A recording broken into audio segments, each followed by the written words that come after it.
Hello, everybody, and welcome to Portfolio Matters, episode 53, weekly update, 14th of January. As you can tell, there's been a change to the usual setup. Keith and Richard are off walking, and so it's just me with you here today. So please bear with me for any technical glitches, but here we go.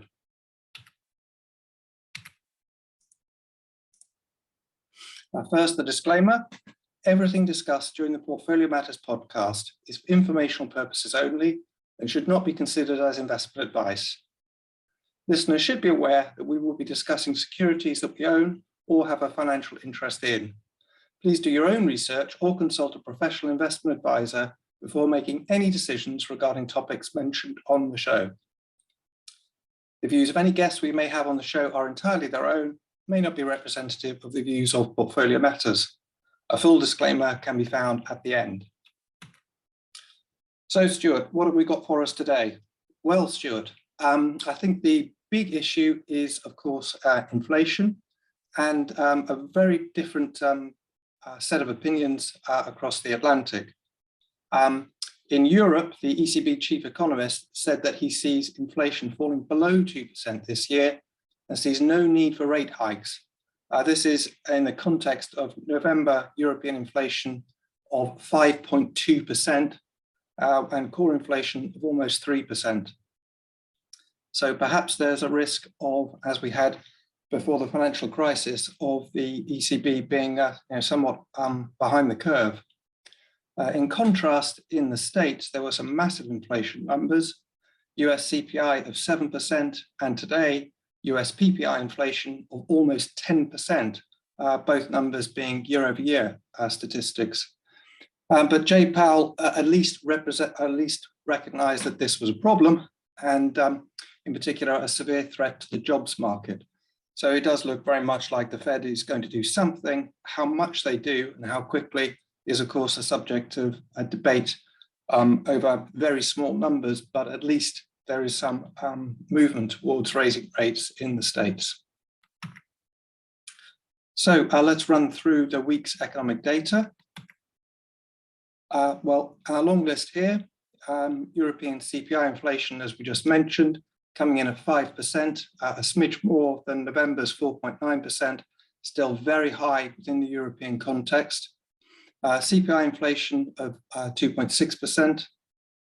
European Economic Sentiment Indicator for December, 115.3, rather less than November's 117.6, and a bit below consensus of 116.4. Now, within that, industrial sentiment was actually not too bad at all, measured at 14.9 compared to expectations of 13.8, but services sentiment was much weaker, coming in at 11.2, against November's 18.3, with consensus expectations of 15.9. So problems in the services area in the European Union. And perhaps reflecting this, EU consumer confidence, minus 8.3. As Keith often points out, it's always negative, but it's worse than before. November was minus 6.8. European unemployment is actually not too bad by European standards, 7.2%. Another big number which came out over the past week was US non-farm payrolls, which came in at just under 200,000, massively underperforming expectations of 425,000. So very weak numbers on the payrolls numbers, but the unemployment rate as measured was only 3.9%, possibly to do with a sort of denominator issue with people not being in the labour market. So the unemployment rate being low, not because people were working, but because they weren't in the labour force. US average hourly earnings year on year up 4.7% against expectations of 4.1%, but that, of course, in the context of inflation of about 7%. And the UK retail sales came in at just 0.6% year on year in December against expectations of 1.5%. So quite possibly some Omicron influence there. Finally, on the UK, UK productivity growth This always being an issue for the UK economy. The Q3 numbers showed growth in productivity of minus 1.4%. Again, lots of COVID-related issues in terms of working hours, but still not a very encouraging number. Now, just running through some charts covering the same issues of economic data update. Here we go. So this is the EU CPI inflation. So we can see that number of 5% being very high in a European context, where previously it had never breached even 4%. Core CPI showing exactly the same sort of pattern, up 2.5%. The EU has a target of 2% inflation. I think it's at or just below 2%, so it's above that target. And here is those economic sentiment indicators we spoke about. Not bad number, but rolling over. And within that, industrial sentiment actually very strong, but consumer sentiment much weaker. Again, possibly Omicron, possibly the energy price rises influencing survey responses there. Now here's the unemployment rate for the European Union. So a number which wouldn't be acceptable in the States is actually very good news in the European Union context of just over 7% unemployment. And turning to the US, here's those non-farm payroll numbers. I think they came out last Friday, very poor, just under 200,000. Expectations have been for a bounce back to over 400,000. And here's the US unemployment rate in contrast to the European Union, and unemployment rate just under 4%, almost back to the pre-COVID levels. Here's the US labor force participation rate, which is just about touching 62% after having been around 63% pre-COVID. Now, this is a subject, I think, of great interest about what the US labor force wants to do. Does it want to get back to work, or is it saying it's had enough of some of the working conditions and is actually giving up on work? A different perspective on that labor force participation statistic is shown here from the St. Louis Fed, trying to draw a trend line through the labor force participation rate, suggesting that it's actually been on a downward trajectory. But I think this is one of those things where it's very much in the eye of the beholder. You look at it over the period since 2000, and you could put a trend line through it. Conversely, you could say it's actually been sort of flat to trending up since 2015. Very difficult to know. You need to dig in, I think, with much more expertise than I'm able to offer. US average hourly earnings year on year, about up 4.5%. So again, a pretty decent number, except in the context of 7% CPI inflation. Now, just more on that December jobs report. Here we can see 199,000, unemployment rate of 3.9%. The US government was partly behind that weak jobs number, with the US government continuing to shed jobs. But the point overall, I think, is that with unemployment at just 3.9%, do we need zero interest rates? You would think not. And I think quite a few of the Fed governors have been coming out this week basically saying that they think rates need to go up, and the debate is about 3 or 4 0.25% increases this year. The labour productivity index, well, I think there's quite a few issues here in terms of data and COVID. We can see a bit of a fall off in 2020, followed by a bounce back and some settling back. I would say that that looks reasonably encouraging as a long-term number. Turning to a longer-term perspective, the OECD have come out with their economic forecasts. And they're reasonably encouraging, I would say, overall.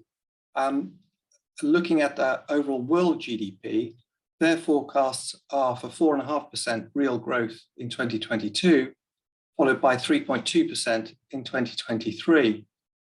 And within that, the European Union at 4.3 and 2.5%, not too bad at all, and quite up there, quite often off the pace, but that's pretty much bang in line with the world growth. Japan coming in weaker as it normally does, 3.4% for 2022, 1.1% for 2023. And the States coming in at 3.7% for 2022 and 2.4% for 2023. The OECD produced this useful chart of their percentage change expectations for world GDP. And I think what we really see here is that there's some long-term average, and they pass back the growth expectations to that long-term average, undoing the COVID loss of 2020. Now, within the OECD forecasts, there also is, of course, the historic data. And we can see that the European Union and the US actually had very different COVID crises.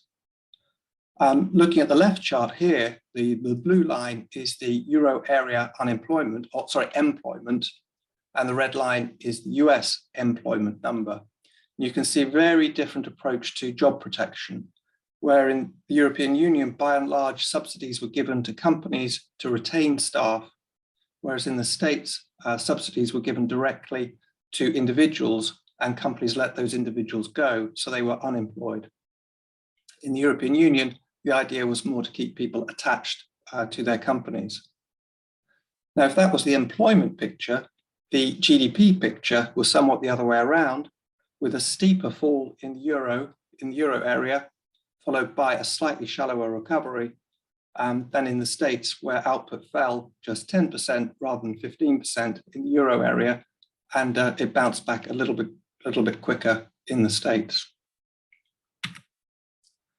Now, that was the GDP picture. The OECD's forecasts of inflation are shown for advanced economies in the left here, and you can see a big bounce in inflation for the States, somewhat more muted one for the euro area, and very little as usual for Japan. And in the right-hand chart, we can see much higher inflation forecasts for the emerging markets, not particularly in China, but in Brazil, India, and Mexico. Now, that's their forecast for what they think is going to happen, but rather amusingly and honestly, here is the evolution of their projections for inflation. And I think this rather goes to show that macroeconomics was invented to make sure astrology looked like a science, because we can see that basically the forecasts for inflation have been woefully inadequate and have had to be revised up many times. You can see in the various dotted lines in the left-hand chart the forecast for US inflation, which had been forecast to be 1.5% at the moment. And of course, we know it's coming in at 5 to 7%, depending on how you measure it. Another interesting chart that came out from the OECD forecasts was this one, and that I've been used to thinking of emerging markets as gradually catching up with the developed world at different paces, but basically growing faster in GDP terms and also in GDP per capita terms. But this chart suggests there's been a real slowdown in that catch-up, and that now emerging market real GDP per capita is very much flatlining when compared to advanced economy GDP per capita. So quite a change, and I think a real difference to how we should think of emerging markets. Some of them perhaps stuck in a middle income trap, others struggling with COVID. And that, I think, is what the OECD is emphasizing in their next charts, where they look at the lagging nature of vaccination in emerging markets. The chart on the left here shows that the rate of vaccination in high-income countries is now reaching almost 150 doses per 100 people, i.e. 1.5 doses per person. And that upper middle income countries are also pretty much bang on the same. Lower middle income are lagging, but still on an upward trajectory, reaching about 70 vaccinations per 100 people. But low income countries basically haven't moved very far off zero. And the OECD also emphasizes this issue, which I think has had quite a bit of press coverage, that even within the EU, vaccination rates vary greatly. And I think we've all been quite surprised at how much countries like Germany and Austria haven't been as pro-vaccine as perhaps we would have assumed, but that the main laggards in terms of vaccination in European Union are the ex-Warsaw Pact countries: Bulgaria, Romania, Slovakia, Croatia, Poland, Czech Republic, etc. Turning to some charts illustrating the economic picture at the moment, here's China's NBS manufacturing PMI, just over 50, so just about expanding. Now turning to the issue of the moment, inflation watch. So here's the latest inflation numbers. UK still, the November number, 5.1% on CPI, 4% on core CPI. But remember RPI at 7.1%. That's in the context of interest rates of a whopping 0.25%.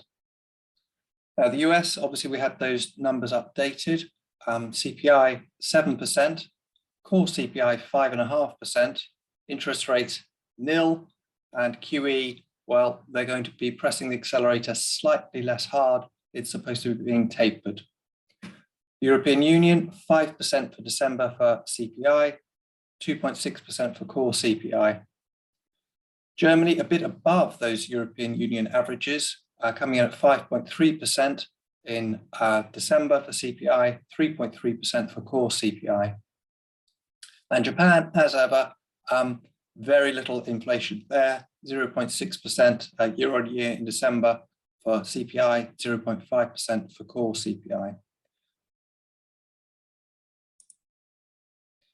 Now, there's a lot of coverage of the US inflation numbers and the impact of rents, where the rents are only included slowly as contracts expire and those contracts fade out from the statistics and new data comes in. And here we can see that there's a real bulge yet to go through the statistics. Here's the monthly change in the National Rent Index from our apartment list. So there's two interesting things going on here. One, there was a big bulge in rental inflation through the summer, but that has ebbed out over November and December. But both those effects need to go through the system and need to be included in the CPI numbers as they progressively get released. And here's another take on the rental situation in the US. This is looking at vacancies, and there's a real problem. Rents, supply is falling and prices are rising. The blue line here is the vacancy rate, and you can see that that's fallen pretty much to a low as far as this chart has been covered, i.e. the past 10 years.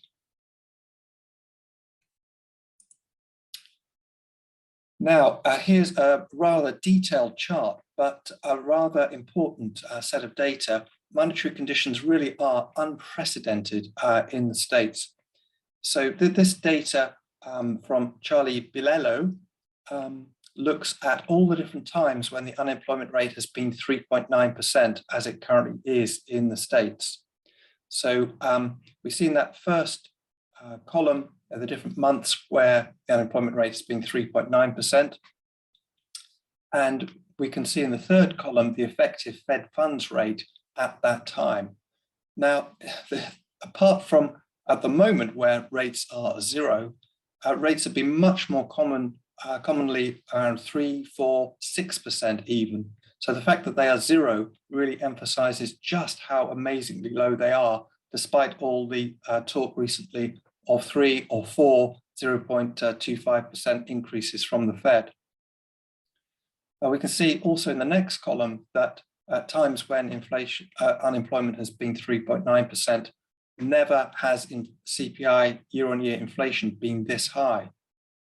So therefore, the real Fed funds rate is at an unprecedentedly low level, minus 6.7%. I mean, it's simply extraordinary. An unemployment rate of 3.9% might be thought to be pretty much the lowest you're going to get to in an advanced economy like the States. And you would be thinking that normally you would have a positive real Fed funds rate. So to have it as minus 6.7% really is phenomenal. So, you know, if interest rates are so low in real terms, one opportunity, of course, is to borrow money.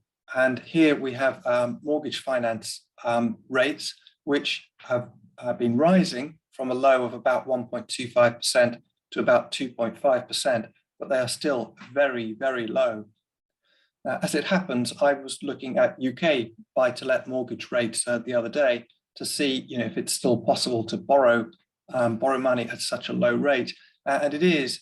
You can get a UK buy-to-let 2-year fixed mortgage at about 1.2% and a 5-year one at about 1.6%. So if you want to support the UK housing bubble, if you want to buy a real asset and lock in some low rates, it is still possible.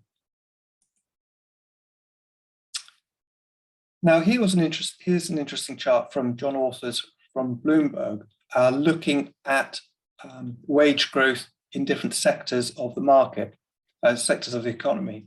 We can see in the blue line average earnings growth in the leisure and hospitality sector.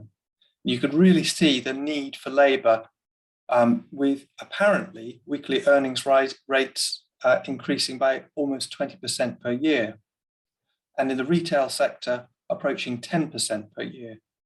I think this is very interesting. There's been a long series of articles in the FT interviewing people in jobs like this, and so many of them saying that, you know, they're giving up. They would rather walk someone's dog, earn $15 an hour, and then go and sit on the sofa, rather than, you know, become a burger flipper, have possibly a mean boss, unpredictable, capricious working hours. So there's a degree of people sort of walking off the job and wanting to live a different sort of life. So if wage inflation appears to be getting stronger, there are other signs of embedded inflation, and this looks at supply chain inflation.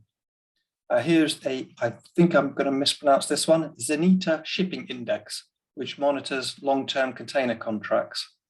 And we can see, you know, that index, the year-on-year change isn't coming down.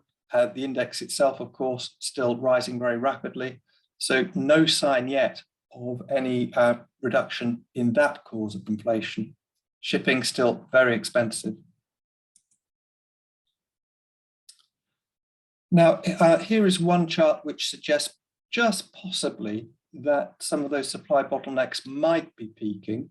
It's a new measure by the New York Fed. It's a barometer looking at the degree of bottlenecks.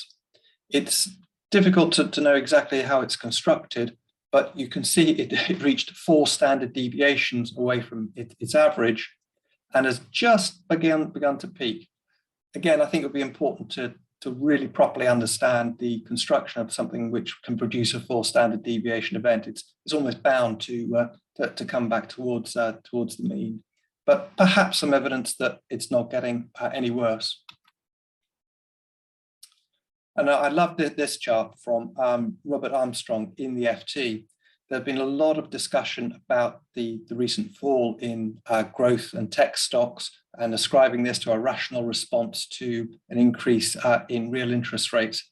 But this just puts it into perspective.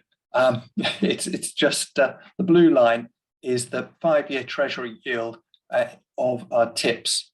So we can see that from bottoming during the COVID crisis at about minus 2% real, that has now eased to about minus 1.3%. It really is, yeah, it's less negative, but my goodness, it's still very, very negative, and all it's done is improve a little bit. And we're ascribing this big rotation in stocks to a pretty modest move overall in real rates. Now here's another take on the US labor situation. Now I just mentioned about this issue of perhaps young people giving up on the work, dropping out of the workforce, thinking that there's nothing for them there. This actually provides some evidence that it's not just young people who've been dropping out of the labor market, but possibly older people as well, where over 55s appear to have left the labor force most strongly over the past year. Possibly people are deciding to retire, possibly they've lost their job and don't want to, or find it too difficult to get another job. Now turning briefly to the EU energy crisis, there's been a little bit of updates here. Firstly, some signs of realism from the Dutch. They will allow the Groningen gas production of 7.6 million cubic meters rather than previously planned 2.9 million cubic meters, as the need for fossil fuel energy is recognized during the energy transition. Finally, some example of actual planning and realism, perhaps. However, that isn't evident everywhere.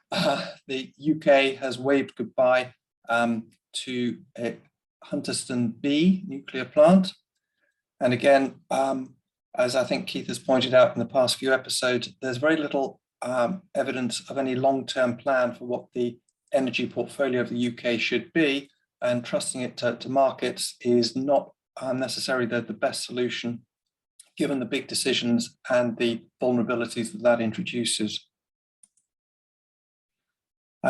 Here we can see the carbon emissions contract price reaching another record level, almost at 90. I'm not quite sure what the unit is there, but having been as high as 60 in October, it's added another 50% since then. So again, adding to energy prices. One recent hope has been the importing of liquefied gas from the States. However, here's an interesting quote from Twitter. A flotilla of 15 LNG tankers will provide the EU with enough natural gas for 3 days consumption. The EU is short 30 days supply compared to previous years.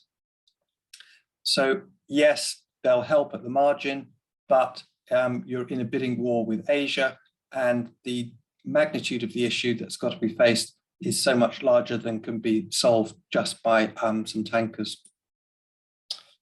Right, turning to some other charts now. Here's a scary one for us all. Global debt levels continue to rise. Here's something, it's from the FT, and basically it's a sort of remorseless rise, not particularly in household debt, but in government debt and corporate debt. And of course, this presents a real conundrum for central banks who might otherwise want to increase interest rates, because they will risk a crisis if they increase rates too far. Obviously, one issue, of course, is the maturity profile of that debt. And the UK, for instance, has actually surprisingly long maturity government debt. So perhaps there's a little bit of insulation there. But my understanding is that the US, for instance, is issuing shorter and shorter term debt, government debt, which has often been a tactic used prior to previous crises as a sort of stopgap plaster. But I think this sort of thing is deeply scary from a long-term perspective. But the music is still playing, people are still dancing. Here was something I wasn't so aware of, and Keith pointed out. US consumer credit shoots up 40 billion in November. And looking at the long-term chart here, we can see it very rarely goes up by more than 20 billion in any particular month. So this is pretty huge. That's one way of looking at it. From the Daily Shot, here is another statistic showing that the debt, consumer debt, is increasing. This is a revolving consumer credit, owed and securitized. Of course, it's the US, it would be securitized and flogged on to someone. And we can see a very big rise last year, after a very big fall during the beginning of the COVID panic. So consumers are borrowing again. Turning to the Chinese property crisis, it's been out of the headlines since Evergrande pushed it to the front of headlines, but I believe there's been a couple of other companies in deep trouble, and the latest one shown in this chart is Shimao Group. This is the price of their bonds due March 2022, so just a couple of months away. As late as last autumn, they were trading at 100 cents on the dollar. They're now down to 50. So if we believe that there is a slow motion crisis in Chinese property, that I think is one dampener on the otherwise positive story for commodity prices long term. And then you would also have to think, well, what is the Chinese government going to do in terms of supporting the economy? Perhaps that there will be some other form of stimulus that emphasizes exports if this big part of the economy is suffering so badly. Here's another take on the issue of shipping costs. Again, confirming the previous data that the price of shipping is simply through the roof and showing very little sign of turning round.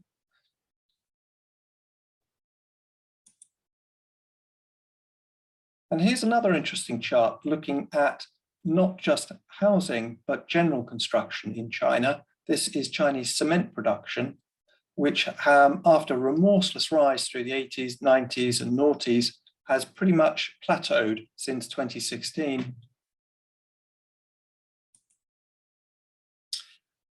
This is an interesting chart and piece of data looking at the famous or infamous Ark ETF. This is a Cathy Wood's ETF focused on tech stocks, in particular, very big moonshot tech stocks. Now, I think we're all aware that the fund's share price is down, and but what I think is less evident is that now the average dollar invested in the ETF has lost money, even though the share price isn't as low as it has ever been. Now, this is a good example of an issue known as time-weighted returns versus asset-weighted returns. If you look at the performance of the ETF, if you'd have held it long enough, you're still in the money. But the average dollar in the ETF has lost money because people were performance chasing. People have been buying at a higher than average price, i.e. that they've been trying to join in the bubble.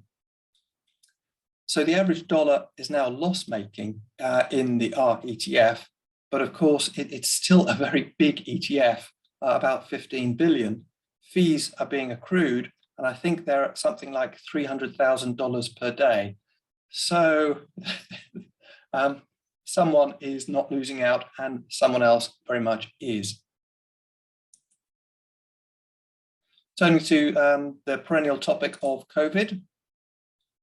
Here's some interesting statistics from Ontario, that hospitalizations and deaths are very much concentrated in the unvaccinated. Now, I think that this is a very important but slightly complex issue, because there is almost like a problem with composition, and anti-vaxxers will point out that quite a few of the people in ICUs are vaccinated.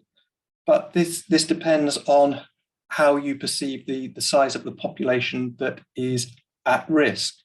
If you consider, for instance, a population which was 90% vaccinated and 10% unvaccinated, you could quite easily end up with 50% of people in ICU having been vaccinated. The point is they are much, much less likely to be there than someone who was unvaccinated. This was covered very nicely in an episode a little while ago on the BBC podcast, More or Less, explaining the issue of base rates and what you should expect. So as we approach something like 90% vaccination rates, the key is that not 90% of people in an ICU are vaccinated. It's the unvaccinated who are wildly disproportionately represented. And another aspect here, data from the Netherlands shows that Omicron is indeed much milder than Delta.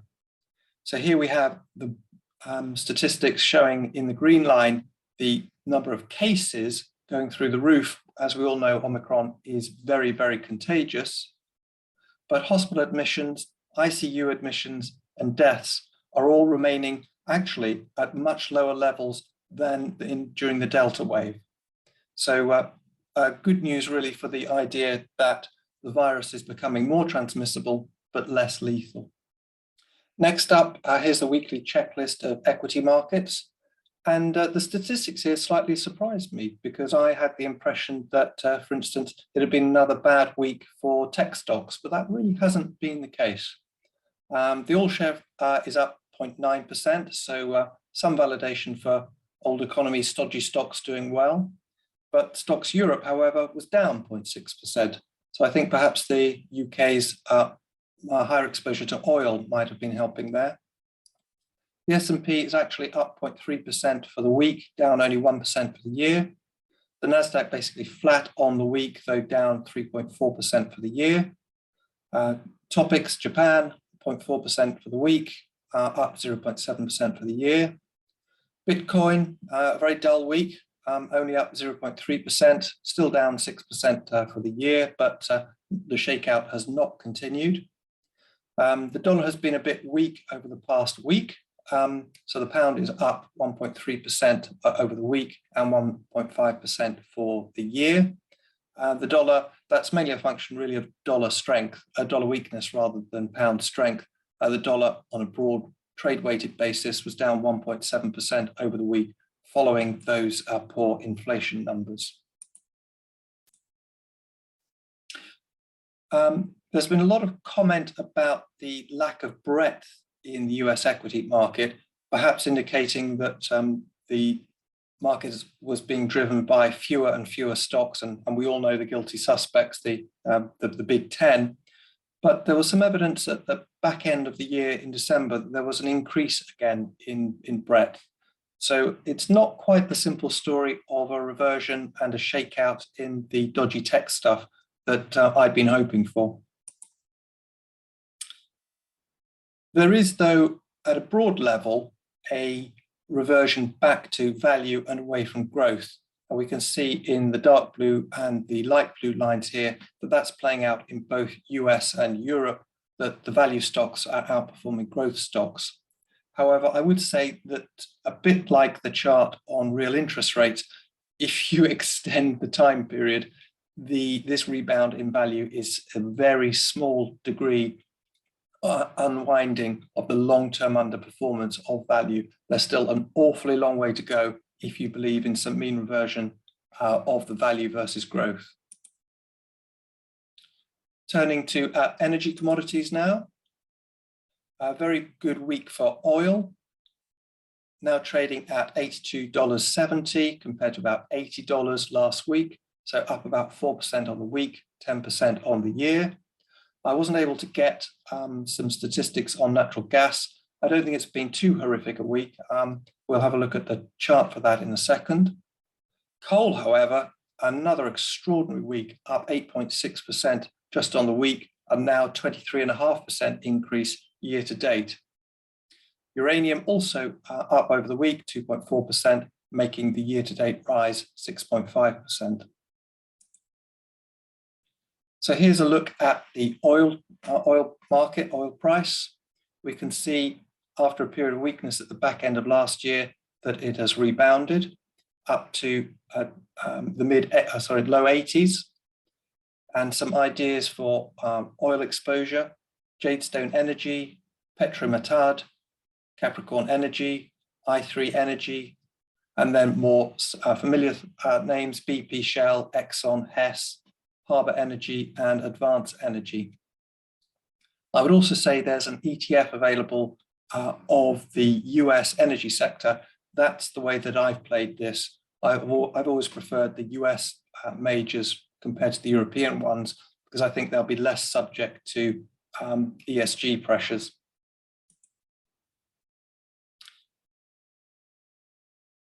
Energy has been performing quite well. in the US market recently, but it's still very cheaply priced. It's another example of what I was talking about with the value and growth rotation having a long way to go. We can see in the chart here, US oil and gas enterprise EV to EBITDA ratio is just under 5 for the oil and gas sector compared to tech at 25. So it's still a long way to go, still cheap.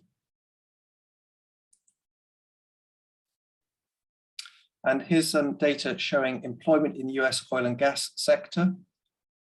We can see in 2019, that was the period of shakeout. 2020 was pretty flat, but 2021 has been a pretty steady increase in oilfield services jobs. So if you believe that this resurgence is likely to continue, here's some ideas for that theme. Wood Group, Hunting, Liberty Oilfield Services, Valaris, Gulf Marine Services. As ever, do your own research, but those are interesting names. Now, the rig count for shale exploration in the US has been rebounding. There's been a big issue about forcing E&P companies to show a lot more capital discipline and to not chase after volume growth. And that has been a big story. There's maybe some emerging signs that there's some of that discipline is disappearing. I mean, it's still, the rig count is still low in absolute terms, but has been rising. And now one issue here, of course, is that while there's a lot of pressure on publicly listed companies, private companies, of course, can do as they please. They don't have the same pressures. Here's a chart of the natural gas futures price. We can see it hasn't been a particularly important week, nothing like the previous volatility that we've been talking about. If you believe in this story and the continued growth of gas prices, here's some ideas. Again, do your own research, but perhaps have a look at Serica Energy, Independent Oil and Gas, Equinor, Cheniere Energy, Shell, Diversified Energy, or Woodside Petroleum. Now, turning to the coal price, that has been rising very strongly this year after having fallen in November from about $250 a ton to $150. It was trading pretty flat between 150 and 175 till the end of the year, but has suddenly shot higher, now up to about $210 a ton. So investment ideas here: Thungela Resources, Contango Holdings, Allegiance Coal, Stanmore Resources, but do your own research. Here's uranium. Again, not a dramatic change in the price, still within the range. As I think has been mentioned, the Sprott Uranium Trust that was referred to previously is not an ETF, so there won't be the issue of flows going in and out of it driving up the price. It's a closed-end fund. Now here's an interesting chart to make the bull case for uranium, basically supply and demand. The black line being the world's requirements for uranium. You can see a very big rise through the 70s and the 80s, plateauing in the 90s, but still at about 60,000 tons. And of course, the argument is that if nuclear is to be used as the least worst traditional energy source during an energy transition, then that will have to increase, whereas the supply options are not looking good. The biggest one there being Kazakhstan in the gray color, and we all know what's happening in Kazakhstan at the moment. Turning to the checklist of industrial commodities, well, there's been a pretty bullish week across many industrial metals. Just running through, aluminium and cobalt weren't dramatic, almost no change there. Copper, however, was up 4.4% on the week, making about 2% year-to-date change. Chromium, no change there, but iron ore up 6.7% on the week, almost 10% year-to-date. Lithium carbonate up 14% on the week, making 16% year-to-date change. Magnesium, however, fell a bit, off 6.7%, but down only 2% for the year. Neodymium flat for the week and the year, possibly some data issues there then. Nickel, again, a very strong week. I think that got quite a bit of press coverage, up 7% for the week. I think that was being put down to electric car production. Tin, 3% for the week, 4% for the year, continuing its very strong rise. Ferrovanadium, a quiet week, up 0.6%. Now, the IMF has come out with some long-term supply-demand estimates for industrial metals, in particular in the context of a net zero scenario. So the blobs here are basically the supply-demand ratio for various different metals. So we can see, for instance, on the left, lead is pretty much in balance, supply-demand of 1. That's in a net zero scenario. Of course, this will be dependent on many, many different assumptions, but I think we can hope that the IMF will have done as rigorous a job as one could have done. Moving to the right, copper is at 0.6, and I think we've all assumed that copper is going to be one of the main beneficiaries of a move to more green energy. But nickel is at about 0.35. So supply demand very, very tight there. Vanadium even less, about 0.25, cobalt 0.2, and graphite about 0.15. So those are the areas to focus on if you believe in a long-term green energy transition. The IMF was also looking not just at the supply demand overall, but looking at where the supply comes from and where there are various concentrated suppliers. So vanadium, about 60% is coming from China. Lithium, about 80% comes from Australia. Graphite, the key supplier is China. Cobalt is the Democratic Republic of Congo. And you can see here what the issue basically is: concentration of supply in some places where you might not want it to be. So again, a long-term issue for the world.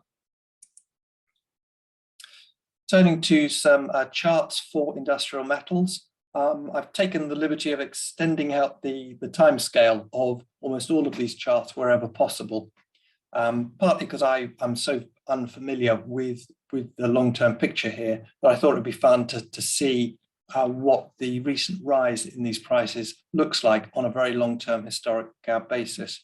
So here's aluminium, having gone from recently from $1,500 a ton, almost doubling to $2,940 a ton. You can see that very sharp increase over the past 2 or 3 years, but that it's now reached the level that it reached in about 2008, before it collapsed and lost more than 50% of its value. So nearing all-time highs for aluminium. Ideas here: EN+, Rios, Alcoa, NHY. Here's the longest term chart I could get for cobalt. So you can see a huge run up centered around 2018, and now a recent run up as well from about $30,000 a ton to $70,000. That's in the context of the highest it's ever been of about $90,000 per ton. So these are commodities, very volatile. You need to know what you're doing. I don't. I'm not investing in this area, at least only by proxy via index funds. But an interesting idea, if you are interested in cobalt, is to have a look at Glencore. Here's copper, going back to 1998. So again, a bit like aluminium, where we see a very strong run up over the past couple of years. That also has had historic precedents around 2012 as well, reaching about $4.50 a pound for copper at that time as well. But it's partly the speed of increase in commodity prices that I think, and decrease, of course, that I think we all need to be aware of. So many ideas for copper. Phoenix Copper, our friend Rambler Metals, Atalaya Mining, Central Asia Metals, Jubilee Platinum, Copper Mountain, Turquoise Hill, Ivanhoe Mines, Taseko Mines. So again, do your own research. Don't just rely on Portfolio Matters, but have a look at those if you're interested. Here's Chromium. Very difficult to get a very long-term chart here, but this goes back to 2010, and we can see that there's a range between 45,000 and 85,000, and it's pretty much in the middle of that at the moment at 65,000. Here's iron ore. I didn't get a long-term chart here, but we can see that after having fallen from $225 a ton in the summer last year down to under $100 a ton in November, that's bounced back now to about $127 per ton. Here's lithium. That has just gone through the roof. That was the biggest riser on the week in the checklist. So I did a little digging around. There's very little commentary beyond saying it's a supply-demand issue. According to Benchmark Mineral Intelligence, battery manufacturers' lithium carbonate stocks are at low to non-existent levels due to high demand for EV battery production. And of course, that can have been true at various different points over the past few years, but you're going to get these very big responses in commodity prices where there is very little elasticity of supply.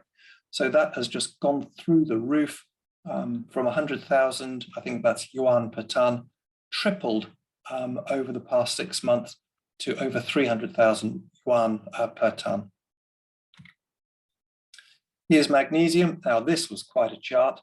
I could get this back to about 2012, where it was bobbling around between 10,000 and 20,000 yuan per ton, again, just through the roof, spiking up at the back end of last year to 70,000 a ton, then falling to 30,000 in December, and now back to 50,000, incredibly volatile. Here's neodymium. Again, very strong recent performance, and some stock ideas there: Pensana, Rainbow Rare Earths, Linus Corporation, Macango Resources. Here's nickel. This one goes back quite far to about 1997, the chart here. Now, it has been in the news a lot, having risen very fast at the back end of last year and continuing into this year, going from about $10,000 a ton up to $22,000 per ton. But my goodness, there was a spike in about, what's that, about 2008, up to about $50,000 per ton. Some stock ideas: Horizonte Minerals, Amur Minerals. Do your own research. Here's tin. This one is extraordinary as well. Here's the chart going back to about 1996, when it was trading at about $5,000 a ton. Again, had a big run up to about, in 2012, to about $30,000 a ton. But this recent rise from in the past year or so has taken it from $15,000 a ton up to $40,000 a ton. So some stock ideas: Afritin and Cornish Metals. Here's ferrovanadium. Very difficult to get a long-term chart here. An extraordinary spike from 2016 all the way up to about 2019, since when it came crashing down. And so you can see the recent strength in the context of an unwinding of a big bubble at that time. So an idea here, of course, is ferroalloy resources that we've covered on Portfolio Matters before. Turning the weekly checklist to precious metals. Well, gold finally and for once had a reasonable week, up about 1.7% to $1,819 an ounce. Silver even more so, up 4.5% to $23. Platinum also up about $974 an ounce. Rhodium up though by less, about $16,400 an ounce, and palladium up as well by just 0.4% to about $1,882 an ounce. So here's a long-term chart of gold, where we can see that the recent sort of consolidation, I suppose you might call it, at about $1,800 an ounce. This has been a frustration for me. I've invested in some gold and some gold miners on the basis of them being a sort of hedge against money printing, but it hasn't really worked out. Gold was supposed to respond to very low real interest rates, hasn't really worked out. Possibly there's a lot of safety money going into Bitcoin and Ethereum, etc. I don't really know. I'm continuing to hold a position here, but without great conviction. So some stock ideas: Gold Plat and Shanta Gold. Have a look at them and do some research into them if you're interested. Here's a long-term chart of silver.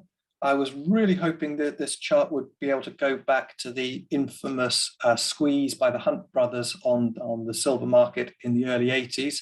Unfortunately, it doesn't. It comes from about 1997, where gold was trading at about $5 an ounce. It peaked again about 2012 at about $45 an ounce. Now that looks huge, but the Hunt brothers squeeze, it went up to $163 an ounce. Things can happen in commodities. It's not really my world, but I'm interested to see these long-term charts to see if things look generally cheap or expensive. Here's platinum, been much weaker really over the past decade, now trading at about $975 an ounce after having peaked at about $2,000 an ounce in the mid-noughties. Here's rhodium, again, reasonably long chart back to about 2014.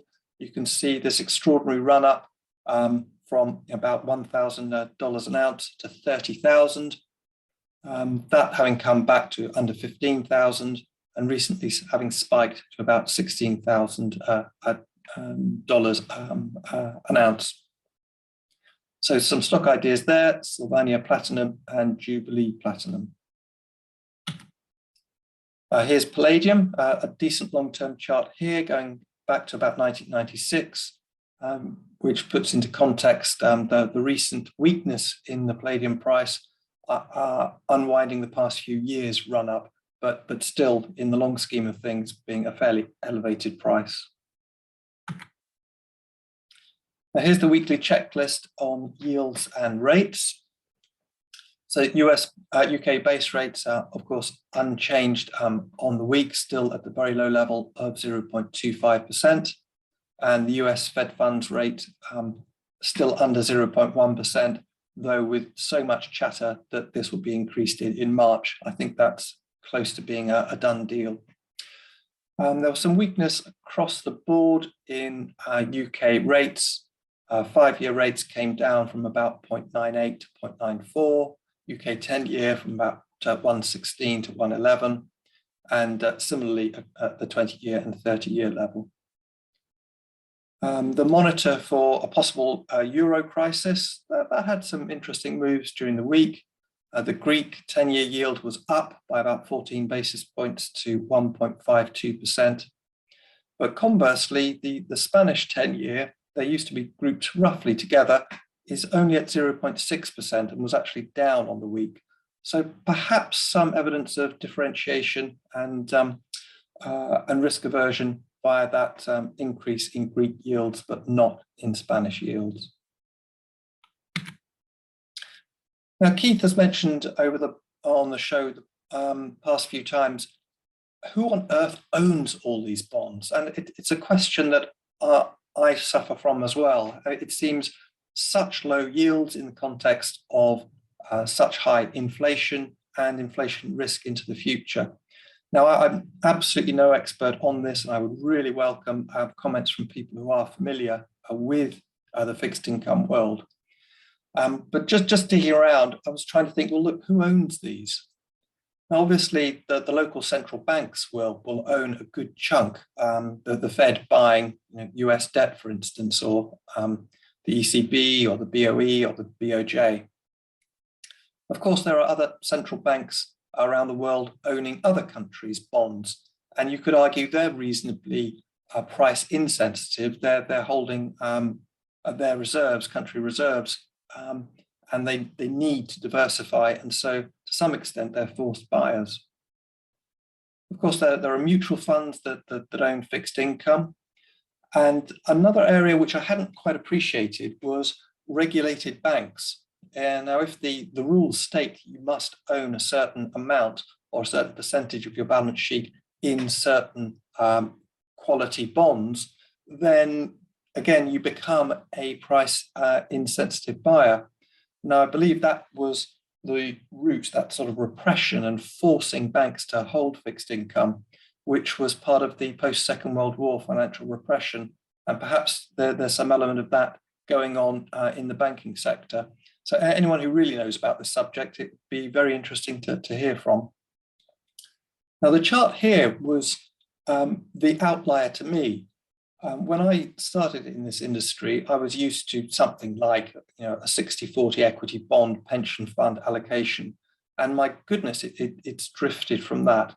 The chart here shows the asset allocation of UK pension funds. And in particular, you can see the long-term decline in holdings of UK equities from about 50% of pension fund assets to, frankly, about 5% of pension fund assets, which might, of course, be a reason why UK equities have performed so poorly over the past 10 years or so. Conversely, UK equities have been squeezed almost totally out, whereas fixed income, the allocation there has gone to about 70%. So presumably this is the result of regulations forcing asset liability matching. Now that again produces presumably a price insensitive buyer. So across perhaps central banks, pension funds, and regulated banks, there's enough volume of forced buyers of these bonds at yields which to a private investor seem deeply unattractive. Now here's the Greek 10-year yield in a chart. So you can see a rather nasty trend over the past 6-7 months from a yield of 0.5% last summer up to about 1.5%.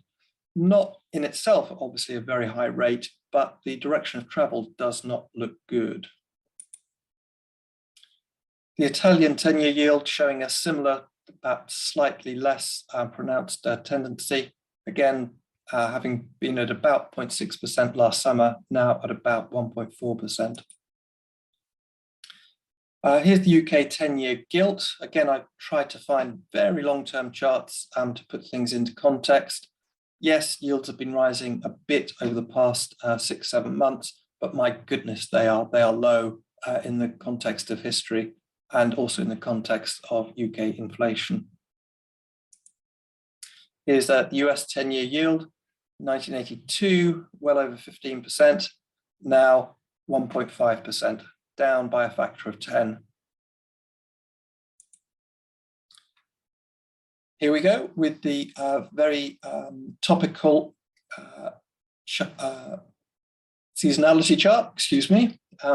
Things not looking too great for the end of January, normally a period of some weakness. That's based on the S&P futures. And the all-share seasonality showing a very similar picture. So mind your eye according to the seasonality charts. Finishing up with portfolio activity, I thought I'd give a little overview of my own performance last year, but because it was quite good, up 14.4% over the calendar year. Now, about 1/3 of that was income. Many of my investment ideas have some degree of sort of cash in hand, some immediate income via the dividend. But I must say that I was pretty lucky, pretty fortunate that this was a year of yield compression, where buying something with a 5% yield, which gets bid up to offer only a 4.5% yield, is quite beneficial if you're the owner from 5%. So I don't at all expect that sort of yield compression to continue, with fixed income markets likely, it seems to me, to be weak. I could well have some unwinding of that return. I strategically don't expect returns in double digits almost ever. I'm much more expecting a fairly steady average. If I could get high single figures, I'd be very pleased. And although my return was pretty good last year, my kids did even better. I bought them a world tracker, a sort of fire and forget, which I didn't have to monitor, and that's done better than my attempts to be in different sectors or different stocks, etc. In terms of recent activity, I don't do too much, but a couple of small ideas. I took part in the Thomas Lloyd Energy Impact IPO. This is a bit like some of the wind and solar investment trusts that I've spoken about on previous programs, but this is focused on Asia rather than Europe. And that's actually performed really quite well, even since the recent IPO. As a bit of a special situation, I've bought some Empiric student property. This is trading at a decent discount to the NAV estimate. And if we believe that COVID is going to be something that we live with, and students go back to university as usual, then this is an interesting recovery story with some immediate income, of course. In the meanwhile, a decent dividend, which could get rebased back to the pre-COVID levels, plus that discount to NAV that hopefully will narrow, because there has been some activity from the private equity sector looking to buy up student property. Possibly that could be snapped up as well. Now, that activity and Thomas Lloyd Energy Impact are both in my SIP. Outside of that, my SIP, this is the VCT season, and that's something I've covered before on Portfolio Matters. But there's a lot going on in the VCT world, so I'm just briefly going to cover that now. This is very much the season of VCT investment, as people see the end of the tax year, and perhaps if their bankers having picked up their bonus, they know what they've got to play with. Now, we did cover VCTs in more detail in a previous edition of Portfolio Matters, but basically there's some pretty generous tax benefits, but there are definitely investment risks. These are small entrepreneurial companies which often fail, hence why you're given the tax benefits. However, this year, I think we can see the impact of a couple of tax issues, with the limits on pension contributions beginning to bite for some people, and frozen tax allowances making people look at alternative tax planning arrangements. It really has been quite dramatic what the impact of those two forces has been, because so far, year to date, 525 million has been invested in UK VCTs, which is 3 times the level of the previous year. So there is somewhat an issue of a bit of a rush into venture capital. The chart here from PitchBook shows that the US situation, with an almost doubling of venture capital investment in the States. And a similar thing is happening in the UK as people look for exciting opportunities. So although I'm continuing my program of VCT investments, it's with a slight sort of crossing of the fingers, because it does look as if there's a lot of money chasing into this area, and hence future returns are likely to be weaker. In terms of the VCTs I'm looking at, in the previous podcast, I talked about preferring AIM-based VCTs because there's some liquidity on AIM. There are some public report and accounts, and the companies are a little bit more mature. And I was having a look at Amati, Octopus, and Hargreave Hale, but all of those VCT offers are full. There are some current offers that you might want to research and have a look at. Pembroke, Albion and Northern, though I noticed that Northern's offer was filled within 3 days. There's a bit of a clamour for these VCT exposures. There are, however, 2 other VCTs in the Northern stable which are open and still accepting subscriptions, but this is a risky area. Please do your own research to understand what you might be letting yourself in for. So thank you everybody for sticking with me. It'll be back to Keith and Richard next week. Thank you very much. Please press like and subscribe. Thank you. Full disclaimer. The material and information contained in this podcast is for information and entertainment purposes only and should not be relied upon for making a business, legal or any other decision. We may own or have a financial interest in any securities mentioned. Listeners should conduct their own research or consult a professional investment advisor before making any decisions regarding topics mentioned on the show.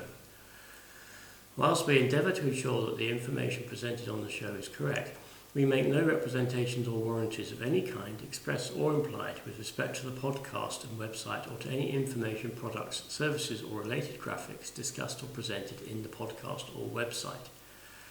Any reliance you place on such material is strictly at your own risk. You are solely responsible for the investment decisions you make. We will not be responsible for any errors or omissions in the podcast or website, including in articles or postings, for hyperlinks embedded in messages, or for any results obtained from the use of such information.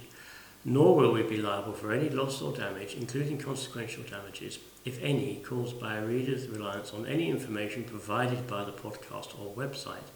Please do not listen to the podcast if you do not accept self-responsibility for your actions.